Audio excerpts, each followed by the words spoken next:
స్వరము శృతిలో పలకక గళము మూగబోయేనా, పదము సరిగా కుదరక కలము జారిపోయేనా.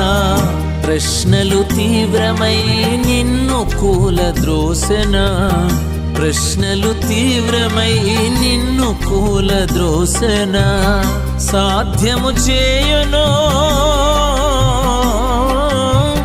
సాధ్యము చేయును కార్యము ఏదైనా, గీతం నీ నోట పలికించకుండునా. ఎన్నాళ్ళో ఉండవమ్మా నీ కంటిలోని కన్నీరు, కొన్నాళ్ళే ఓర్చుకుంటే నీ ఇంట కురియు పన్నీరు.